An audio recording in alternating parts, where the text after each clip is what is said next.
Hello guys, मेरा नाम है जीतू। पिछली वीडियो में हमने इलेक्ट्रोफाइल और न्यूक्लियोफाइल के बेसिक्स के बारे में पढ़ा था, उसको आइडेंटिफाई कैसे करते हैं उसके बारे में पढ़ा था। उसके एग्जांपल्स पढ़े थे कि चार्ज अगर हो तो कैसे पता चलेगा।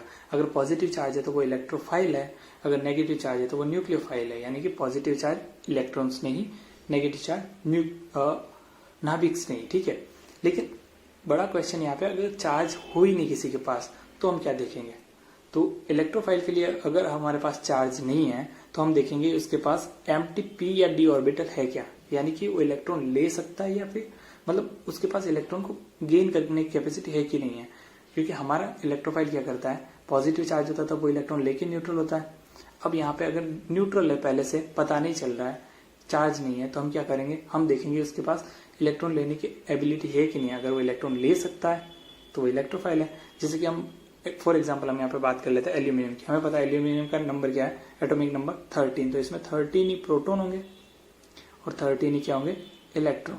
तो हम इसका इलेक्ट्रॉन कन्फिगरेशन देखेंगे तो इलेक्ट्रॉन कन्फिगरेशन होता है 1s2 2s2 2p6 3s2 3p1। तो ये हो गया 10 और ये हो गया 3, टोटल 13। तो जब हम इसके आउटर ऑर्बिटल की बात करते हैं तो 3p में 1 इलेक्ट्रॉन है और हमें पता है कि p में 1 इलेक्ट्रॉन है, तो अभी और कितने गेन कर सकता है, 5 इलेक्ट्रॉन इसमें और आ सकते हैं, 5 इलेक्ट्रॉन और वो गेन कर सकता है। ठीक है, तो ये यहाँ पे इलेक्ट्रॉनों को गेन कर सकता है, तो एम्प्टी है उसके पास, तो ये रिएक्ट करेगा या फिर एक्ट करेगा एज अ इलेक्ट्रोफाइल। इसी के जैसा हमारे पास और भी एग्जाम्पल है, जैसे BF3 AlCl3, जिसमें Al बिहेव करता है। BF3 की हम बात करें, ठीक है, तो यहाँ पे बोरोन का इलेक्ट्रॉन कन्फिगरेशन आता है 1s2 2s2 2p1। ठीक है, तो यहाँ पे भी p में 1 है। ठीक है, तो अगर हम p में 1 देखेंगे तो इसके पास भी 2 ऐसे स्पेस है जहाँ पे इलेक्ट्रॉन गेन कर सकता है, और अगर गेन कर सकता है तो ये भी बिहेव करेगा किसके जैसा, इलेक्ट्रोफाइल जैसा। सिमिलर इन सबके साथ भी ऐसा ही है। ठीक है, अगर कुछ कंफ्यूजन हो तो आप मुझे कमेंट में इसके बारे में पूछ सकते हैं, तो मैं उसका भी एक्सप्लेन कर दूंगा या आपको जवाब दे सकता हूँ। ठीक है, अब हम बात करेंगे, ये तो हो गया इलेक्ट्रोफाइल के बारे में। अगर हम बात करें न्यूक्लियोफाइल की, वो अगर न्यूट्रल है तो हम क्या करेंगे। तो फर्स्ट कंडीशन क्या है, उसके पास लोन पेयर होना चाहिए। लोन पेयर मतलब क्या होता है, इलेक्ट्रॉन। अच्छा, हम यहाँ पे ऊपर बात कर रहे थे माइनस चार्ज की, तो माइनस चार्ज क्या होता है, माइनस चार्ज ज्यादा कुछ नहीं होता, वो एक तरह से इलेक्ट्रॉन होता है। अगर हाइड्रोजन के पास, जैसा हमने यहाँ डिस्कस किया था कि हाइड्रोजन एक इलेक्ट्रॉन गेन करके नेगेटिव बन जाता है, माइनस चार्ज आ जाता है, तो इसका मतलब यहाँ पे रोल किसका, इलेक्ट्रॉन का। तो अगर वो न्यूट्रल है तो हम देखेंगे क्या, लोन पेयर। लोन पेयर का मतलब क्या होता है, अगर नाइट्रोजन है, ठीक है, तो नाइट्रोजन के पास 5 इलेक्ट्रॉन होंगे, 5 इलेक्ट्रॉन होते हैं। अगर वो रिएक्ट करके अपने इलेक्ट्रॉन को मतलब बाइंड कर लेता है किसी दूसरे मॉलिक्यूल या एटम के साथ में, अगर उसके पास फिर भी फ्री लोन पेयर पड़ा हो तो वो उस लोन पेयर के इलेक्ट्रॉन को क्या कर सकता है, किसी और को डोनेट कर सकता है। तो यहाँ पे ये एक्ट करेगा as a nucleophile. Similar oxygen के पास भी होता है, उसके बाद में क्लोरीन के पास भी होगा। जितने भी जैसे कि पी ब्लॉक एलिमेंट है, मोस्टली बोल रहा हूँ, सारे नहीं, पी ब्लॉक एलिमेंट है, वो मोस्टली इलेक्ट्रॉन डोनेट करने की क्या बोलते हैं, नेचर रखते हैं, प्रवृत्ति रखते हैं। ठीक है, तो यहाँ पे जैसे जितने भी नाइट्रोजन की स्पीसीज है, जितनी भी ऑक्सीजन की है, जितनी भी सल्फर की है, उनमें क्या होता है, लोन पेयर होता है एक्स्ट्रा, तो वो लोन पेयर डोनेट करके वो बना सकते हैं, न्यूक्लियोफाइल की तरह रिएक्ट कर सकते हैं और इलेक्ट्रोफाइल को अपना इलेक्ट्रॉन डोनेट कर सकते हैं।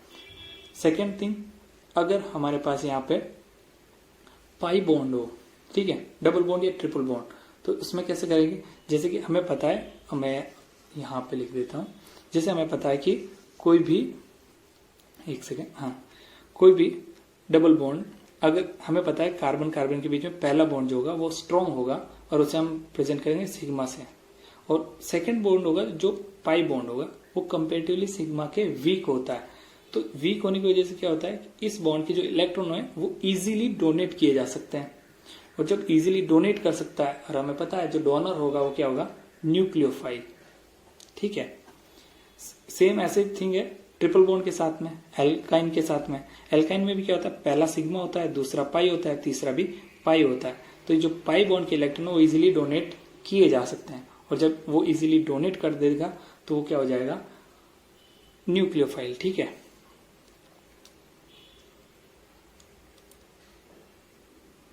और तीसरा हमारे पास यहाँ पे ऑर्गेनोमेटेलिक कंपाउंड। जितने भी ऑर्गेनोमेटेलिक कंपाउंड होंगे वो सारे के सारे as a nucleophile, as a नाभिक्स में ही एक्ट करेंगे। जैसे कि ग्रिग्नार्ड रिएजेंट जो हम मोस्टली यूज करते हैं, लिथियम का ये ऑर्गेनोलिथियम हो गया, ये भी एक तरह से ऑर्गेनोमेटेलिक कंपाउंड है।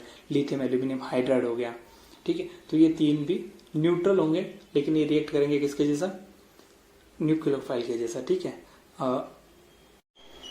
नेक्स्ट पॉइंट है इम्पोर्टेंस। हमें पता है कि हम एक नॉर्मल रिएक्शन जो हम छोटी क्लासों में पढ़ते थे H+ और Cl- की, जिससे हमें HCl मिलता था एसिड। तो अगर हम यहाँ ध्यान दें तो H जो है उसके पास में पॉजिटिव चार्ज है और Cl के पास है नेगेटिव चार्ज, ठीक है। तो हमें पता है कि पॉजिटिव चार्ज जिसके पास होगा वो इलेक्ट्रोफाइल होगा। इलेक्ट्रोफाइल को हम E+ से भी रिप्रेजेंट कर सकते हैं और न्यूक्लियोफाइल को Nu- से रिप्रेजेंट कर सकते हैं। तो यहाँ पॉजिटिव चार्ज तो ये इलेक्ट्रोफाइल और दूसरा यहाँ नेगेटिव चार्ज तो ये न्यूक्लियोफाइल। तो न्यूक्लियोफाइल अपने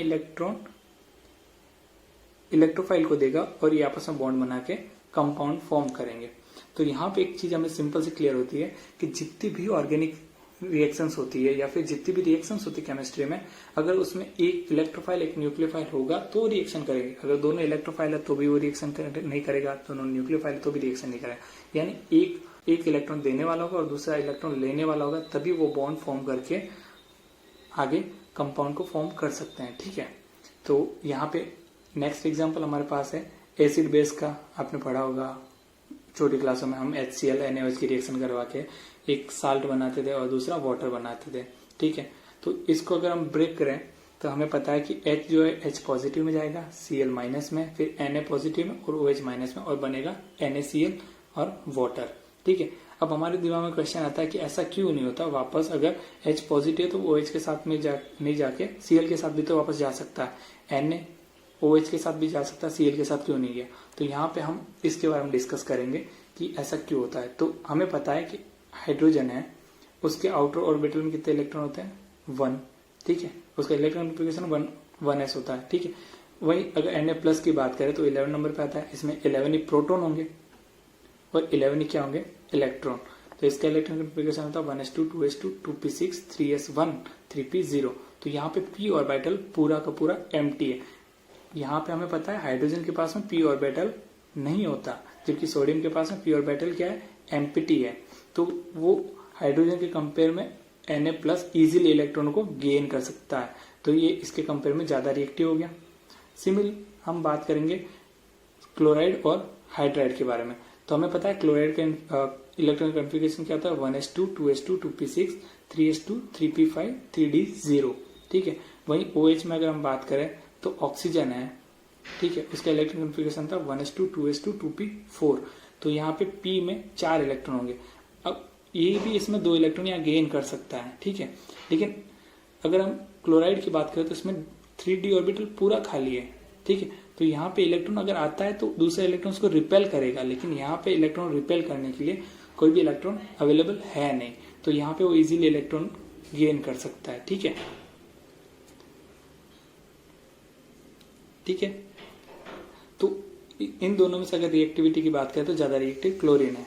तो सोडियम और क्लोरीन आपस में एक दूसरे के साथ रिएक्ट करेंगे क्योंकि ये दोनों ज्यादा रिएक्टिव है, और बाद में जो H+ है वो OH के साथ में रिएक्ट करेगा। यहाँ पे क्लोरीन अपने इलेक्ट्रॉन सोडियम को देगा और OH अपने इलेक्ट्रॉन देगा H+ को, और ये रिएक्शन कंप्लीट होगी। तो ऐसे हम पता कर सकते हैं, और ऐसे ही हमें पता चलती है रिएक्टिविटी किसके बेस पे, इलेक्ट्रोफाइल और न्यूक्लियोफाइल के बेस पे, ठीक है। यहाँ पे 2 छोटे टॉपिक है, ज्यादा बड़े नहीं है, तो उसको मैं एक बार डिस्कस कर लेता हूँ। हम यहाँ पे पढ़ते हैं एम्बिडेंट न्यूक्लियोफाइल। एम्बिडेंट न्यूक्लियोफाइल क्या होता है, ऐसे न्यूक्लियोफाइल जिसके अंदर हमें पता है न्यूक्लियोफाइल क्या होता है, जिसमें इलेक्ट्रॉन होता है, लेकिन ऐसे कोई कंपाउंड जिसके अंदर 2 ऐसी साइट हो जो इलेक्ट्रॉन को डोनेट कर सकती है, उसको हम बोलते हैं एम्बिडेंट। एम्बी का मतलब क्या होता है, 2, ठीक है। तो 2 साइट होगी। जैसे इस एग्जाम्पल की बात करें तो इसमें कार्बन के पास में इलेक्ट्रॉन है, ठीक है, माइनस चार्ज है, तो वो इजीली इलेक्ट्रॉन को डोनेट कर सकता है। सिमिलरली हमें इसमें पता है कि ऑक्सीजन के पास भी लोन पेयर होता है, और जब ये बॉन्ड अगर इस पे शिफ्ट होगा तो भी ये माइनस बनेगा, तो ये भी डोनेट कर सकता है। तो इसमें कार्बन और ऑक्सीजन दोनों इलेक्ट्रॉन को डोनेट कर सकते हैं, ठीक है। ये एक तरह से कीटो इनोल टोटोमेरेज का एग्जाम्पल है, आप अगर ध्यान दे तो। सेकेंड एग्जाम्पल यहाँ पे हमारे पास है ये साइनाइड का, एल्काइल साइनाइड, और यहाँ पे एल्काइल आइसोसाइनाइड। इसमें यहाँ पे नाइट्रोजन इलेक्ट्रॉन डोनेट कर सकता है और कंपेयर टू नाइट्रोजन भी कर सकता है और यहाँ पे RCN में CN भी इलेक्ट्रॉन को डोनेट कर सकता है। ठीक है, तो ये दोनों इलेक्ट्रॉन को डोनेट, इसमें दोनों एटम जो है हमारे पास एलिमेंट या एटम, वो दोनों इलेक्ट्रॉन को डोनेट कर सकते हैं, इसीलिए ये हो गया एम्बिडेंटेंट या एम्बिडेंट न्यूक्लियोफाइल। और सबसे लास्ट एग्जांपल या लास्ट टॉपिक जिसको हम बोल सकते हैं छोटा सा, एम्फीफाइल न्यूक्लियोफाइल। अब इसमें फाइल का मतलब क्या है, लव, एम्फी यानी दोनों के लिए। अब दोनों कौन से हो सकते हैं, इसमें इलेक्ट्रोफाइल भी हो सकता है, न्यूक्लियोफाइल भी हो सकता है, इसलिए हम इसको न्यूक्लियोफाइल नाम देते हैं। इसमें क्या होगा, मॉलिक्यूल जो होगा वो रिएक्ट करेगा किसके जैसा, इलेक्ट्रोफाइल और न्यूक्लियोफाइल दोनों के जैसा। जैसे हमें पता है, नॉर्मल एग्जांपल हम पढ़ते हैं कीटोन का, आपने कीटोन की बहुत सारी रिएक्शंस पढ़ी होगी जिसमें हम क्या करते हैं, कीटोन को ऐसे रिप्रेजेंट करते हैं। ठीक है, और अगर रिएक्शन जब भी करवाते हैं तो उसमें कोई भी माइनस स्पीसी आके कार्बन पे रिएक्ट करती है और ये बॉन्ड ऊपर चला जाता है। तो एक तरह से ऐसा हो गया कि जब ऐसा बनता है तो ऑक्सीजन के ऊपर पार्शियली नेगेटिव चार्ज आता है और कार्बन के ऊपर पार्शियली पॉजिटिव चार्ज आ जाता है। तो इसमें जो कार्बन है, कार्बन वो इलेक्ट्रोफाइल के जैसा रिएक्ट करता है और ऑक्सीजन है वो न्यूक्लियोफाइल के जैसा रिएक्ट करता है। और इसका बेस्ट एग्जाम्पल बायोलॉजी में भी है, और हम केमिस्ट्री में पढ़ते हैं ज्विटर आयन का, जहाँ प्रोटीन की बात कर रहे हैं हम। तो ज्विटर आयन में क्या होता है, जो NH3 है उसके ऊपर पॉजिटिव चार्ज होता है जो एज अ इलेक्ट्रोफाइल रिएक्ट करता है। ठीक है, और COO माइनस के पास नेगेटिव चार्ज है तो ये न्यूक्लियोफाइल के जैसा रिएक्ट करता है। ठीक है, तो ऐसे कोई मतलब एग्जांपल्स जिसमें दोनों हो, इलेक्ट्रोफाइल और न्यूक्लियोफाइल, उसको हम बोलेंगे एम्फीफाइल न्यूक्लियोफाइल। आज की क्लास में इतना ही। Thank you guys.